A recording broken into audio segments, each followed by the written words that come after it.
Salut! Avant de commencer, je voudrais vous préciser quelque chose d'important. On est au mois de juillet. Cette année, comme l'année dernière, pendant la période d'été, c'est-à-dire le mois de juillet et le mois d'août, vous aurez une vidéo par semaine et pas deux. Vous aurez une vidéo tous les mardis à 17 h, à l'exception des 2 premières semaines d'août où je ne serai pas là. Il n'y aura pas de vidéo du tout. Et on recommencera ensemble les vidéos 2 fois par semaine en septembre. Donc voilà, sachez-le. Aujourd'hui, j'avais envie de refaire le genre de vidéo que je faisais il y a à peu près 3-4 ans. Je teste des produits que les gens détestent. J'aime bien faire ce genre de vidéo parce que j'aime bien me confronter à la vie des gens. Tout simplement parce que je suppose que vous êtes comme moi. Quand on achète quelque chose, en tout cas en ligne, on aime bien savoir ce que pensent les gens. Et souvent, c'est ce qui motive notre achat. Les bonnes notes comme les mauvaises. Vous reconnaîtrez quand même qu'il est relativement rare qu'on s'amuse à acheter un produit qui est très mal noté. On se laissera plutôt influencer par les bonnes notes. Quand j'étais sur le site, je regardais un petit peu les produits que j'aime le plus. Dans le lot des super produits, j'ai un mascara chouchou qui est le mascara noir où il y a marqué longueur en bleu dessus. Il est noté 3,3 sur 5. Ce qui est pas terrible en fait. Je trouve pas que 3,3 ce soit génial. Comme quoi, et c'est normal, il y a des gens qui vont l'aimer, il y a des gens qui vont le détester. Je ne le dirai jamais assez, cette vidéo est sponsorisée par ma carte bleue, uniquement ma carte bleue. J'en ai eu très exactement pour 70 €. Franchement, je trouve que, bon, moins 50% en fait, sur tout ça, ça voudrait dire que j'en aurais eu à peu près pour 140 €. Ça fait cher. Et une dernière chose que je voudrais vous dire, vous savez, quand vous passez une commande sur le site de Yves Rocher, à la fin, vous avez le choix entre plusieurs cadeaux. Alors, ce qu'il y a de bien chez eux, c'est qu'on vous propose des produits, et les produits chez eux, c'est pas des miniatures, c'est vraiment des full size. Donc ça, c'est vraiment intéressant. Mais vous avez aussi l'option planter un arbre. Alors, j'espère que c'est vrai, leur truc de planter un arbre, parce que moi, c'est ce que j'ai fait cette fois-ci. Je me suis dit non, t'as pas besoin de notre produit, j'en ai assez des produits, j'en ai vraiment pas besoin. Donc du coup, je vais planter un arbre. J'espère qu'on nous prend pas pour des couillons. C'est un peu ma façon d'avoir des gestes écolos au quotidien. C'est vrai que quand j'ai vu ça, planter un arbre, je me suis dit, bah tiens, pourquoi pas. J'ai pas vraiment besoin d'un énième produit avec du plastique qui va encore rester chez moi et je vais te jeter l'emballage en plastique après. Plante un arbre. Donc ça a été ma démarche. Je suis plutôt contente de l'avoir fait, donc je tenais à le dire. Je suis fière de moi. C'est bien ou pas? Parce que vous allez voir que tous les gens qui critiquent les trucs que je peux faire des fois en vidéo, qui sont pas écolos à leurs yeux, vous allez voir que là, il y a personne qui va dire « Ah, c'est bien Laurette ». Donc moi, je me sens obligée de le soulever, vous voyez. Ce que je voulais quand même vous dire, avant de rentrer dans le vif du sujet, c'est que j'ai remarqué qu'il n'y avait pas tant de produits que ça, qui avaient des mauvaises notes. Donc, pour commencer, je vais vous parler de ce masque gelé purifiant à la menthe poivrée. Alors, je crois que c'est l'un des produits qui a vu sa note augmenter ces derniers jours. Parce qu'il n'était pas du tout à 3,3, il avait que des mauvaises notes. En fait, à la base, il n'y avait que 3 avis. Et le 4e est arrivé il y a 7 jours et c'était un 5 sur 5. C'est pour ça que la note est remontée. Alors, autant vous dire que les gens n'étaient pas très emballés. Il y a quelqu'un qui nous dit « Aucun intérêt, cela donne à peine une sensation de frais, mais c'est tout ». Quelqu'un d'autre qui disait « Sceptique, le masque gelé purifiant à la menthe poivrée bio ne fait pas ce qui est promis. Il ne purifie pas la peau, ou du moins pas entièrement. Dommage. » Premièrement, ce que je voudrais vous dire, c'est que c'est pas très grand. C'est-à-dire que là, si vous le comparez par exemple à ça, en termes de quantité, on voit bien que c'est pas énorme. Bon, le packaging, c'est du Yves Rocher, quoi. Ça fait très vert. Le packaging est très joli. Moi, par contre, ce que j'adore, c'est l'odeur. On a vraiment cette odeur de menthe poivrée. J'ai trouvé que le produit s'appliquait facilement. J'ai trouvé qu'il y avait une légère sensation de fraîcheur. C'est vrai qu'en été, c'est plutôt appréciable.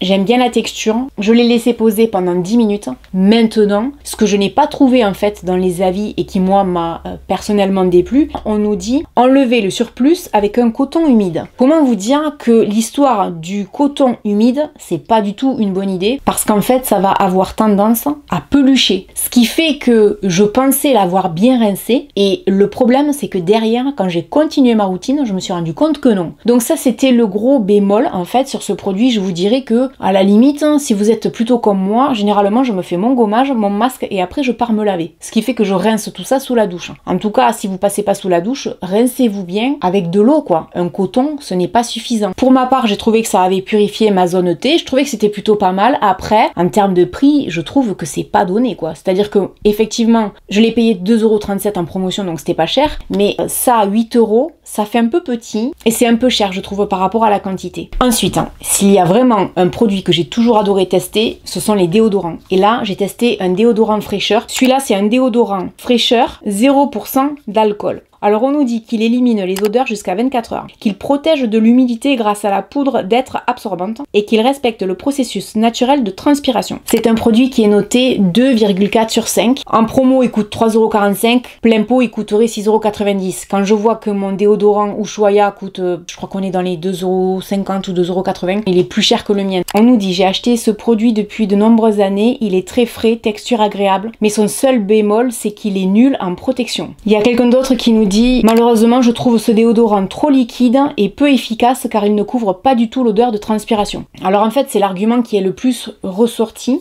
dans les avis négatifs. C'est un déo bille comme ça sent très très bon. Il y a une odeur de fraîcheur qui est juste agréable. J'ai trouvé qu'il était tout aussi efficace que mon Ushuaïa ces derniers temps. Alors ça laisse un peu passer les odeurs de transpiration, mais c'est pas non plus un truc, voilà quoi. Je trouve qu'il fait le job. Il n'y a pas de parfum entêtant. Moi ce que j'aime par-dessus tout, c'est qu'il n'y a pas d'alcool du tout. J'apprécie aussi le petit logo là, fabriqué en France, ça je trouve que c'est plutôt cool. Donc pour moi, c'est pas mal comme produit. Ensuite, j'ai testé une crème pour le visage. Je ne sais pas ne pas tester des crèmes pour le visage et j'étais très contente de voir que là, clairement, il y avait une crème qui faisait absolument pas l'unanimité. Elle est très mal notée, il y a quand même 90 avis. À la base, le prix est quand même assez élevé, je trouve. Elle coûte 35 €. Pour moi, c'est Yves Rocher, je veux dire, c'est pas non plus... Et en promotion, elle coûte 17,45 €. Alors, en termes d'avis et en termes de notes, elle est notée 2,2 sur 5. Je me suis dit, waouh, là, ça castagne. Alors, on nous dit liquide, pas pratique, je recommande pas. Quelqu'un d'autre qui nous parle mauvaise texture, aucune efficacité après quelques semaines d'utilisation. Ma peau est terne et déshydratée. En fait, il y a beaucoup de gens, j'ai constaté, qui n'aiment pas ce produit par rapport à la texture. Les gens trouvent que c'est trop liquide et ils aiment pas du tout. Il y a même quelqu'un qui a dit, je trouve sa texture gel liquide pas agréable du tout et difficile à faire pénétrer. Je vais pas tous vous les lire parce qu'il y a beaucoup de gens qui sont mécontents. Moi, la première chose que je peux vous dire, c'est que déjà, je trouve que le packaging est plutôt mignon. Quand on l'ouvre, pour moi, le premier bémol, c'est l'odeur. Il y a une odeur de parfum là-dedans, c'est horrible. Je n'aime pas du tout les parfums dans les cosmétiques. J'aimerais bien que les marques, par moment, certaines en tout cas, arrêtent. Et là, j'ai cette odeur-là de crème. Ça me dérange. Ça a tendance à me donner mal à la tête. Pour moi, c'est rédhibitoire. Ça, c'est vraiment le premier truc. Après, en ce qui concerne la texture et en ce qui concerne la qualité de la crème, eh ben, je suis pas d'accord. Il me semble que j'avais déjà essayé une crème dans ce genre-là, que j'avais aimé, qui était une crème de nuit. Là, c'est une crème de jour. Effectivement, c'est liquide. Cette texture comme ça, qui est facile à appliquer, qui pénètre facilement, ça, j'adore. On nous dit que la peau, elle est hydratée, lissée, repulpée, jour après jour, elle paraît raffermie. Je n'ai jamais de très grands espoirs sur les crèmes anti-rides. Je l'ai utilisé pendant quelques semaines. Ce que je peux vous dire, c'est que moi, je trouve que la peau est hydratée par contre. Maintenant, le très gros bémol pour moi, c'est l'odeur et le prix. Je trouve que c'est un peu cher quand même. Je trouve que les gens sont vachement durs là en termes de qualité, etc. Peut-être qu'ils n'avaient jamais testé auparavant ce genre de texture comme ça. C'est vrai que pour ma part, j'en teste quand même pas mal des produits parce que j'en achète beaucoup pour en faire des vidéos. Donc c'est vrai que si les gens ont l'habitude d'une certaine texture et passent à autre chose, peut-être que pour eux ça va être déroutant ou peut-être tout simplement qu'ils aiment pas. On a le droit de pas aimer. Moi je vous dis, franchement le problème pour moi c'est l'odeur, là ça me donne limite mal à la tête. Donc je l'aime bien cette crème, elle est pas révolutionnaire, j'en rachèterai pas, mais je suis pas forcément d'accord avec les gens. En tout cas, un petit peu comme le masque tout à l'heure, j'évoque pas les mêmes points de désaccord en fait que les gens. C'est-à-dire que pour moi, les problèmes sont ailleurs. Vous voyez comme quoi c'est bien de pouvoir tester et de se dire tiens, alors les gens ils pensent ça, oui, non, enfin, je sais pas. Vous voyez? Amusez-vous à faire pareil. Hein.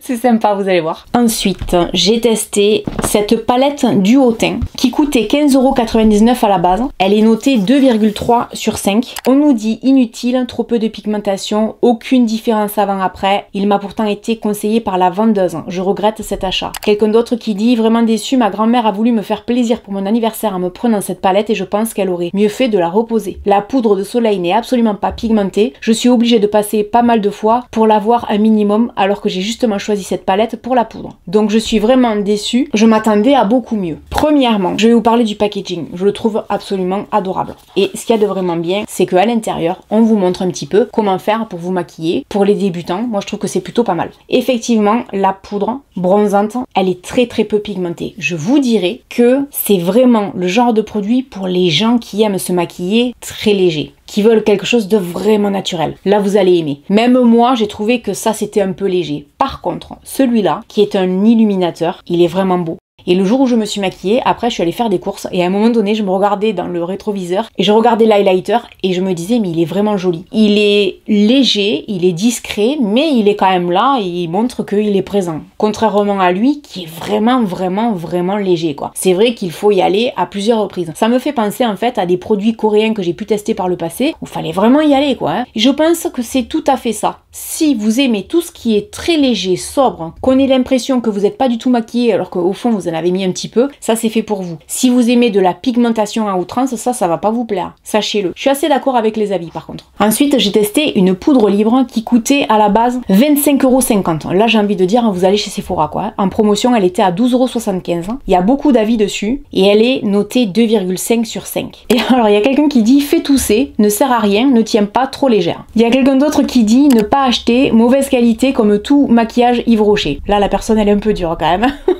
C'est un peu vache. Et quelqu'un d'autre qui dit poudre très volatile et malgré sa teinte soi-disant universelle, elle fait le visage très blanc. Je suis blanche, hein, je suis blanche de peau. Elle est blanche. Ça c'est vrai qu'elle est blanche quoi. Universelle, je suis pas convaincue moi non plus. Pour ma part, je m'en suis servie pour fixer tout le travail que j'avais fait ici. Et je fais toujours ça. Pour moi, elle remplacera jamais la poudre que j'ai de chez Bourjois. Ça c'est mon chouchou, je l'ai depuis très longtemps, j'adore l'odeur. La poudre de chez Yves Rocher, ça m'a aidé donc pour fixer tout le travail que j'avais fait ici. Ça m'a aidé sur le front également. J'ai trouvé qu'elle faisait le travail, j'ai rien de vraiment particulier à lui reprocher. Pour ma part, ça aura matifié ma peau, ça aura unifié le teint, mais c'est vrai qu'en termes de teinte, je peux comprendre les avis négatifs. C'est pareil, c'est pas la poudre de l'année, j'ai pas eu une révélation parce que j'en ai d'autres que je préfère amplement, mais pourquoi pas. Ensuite, j'ai utilisé cette palette 9 teintes, Lune Enchantée, qui coûtait 17,99 €, soldée qui coûtait donc 9,50 €. Elle est notée 2,8 sur 5. Les gens qui se plaignent de cette palette disent que les paillettes et le métal s'estompent complètement, laissant que des fards mat sans intensité. Vraiment déçu, surtout vu son prix. S'il y avait eu l'option satisfait ou remboursé, je me ferais rembourser immédiatement. En gros, les gens qui n'aiment pas cette palette sont déçus par la pigmentation. Alors, ce que je peux vous dire,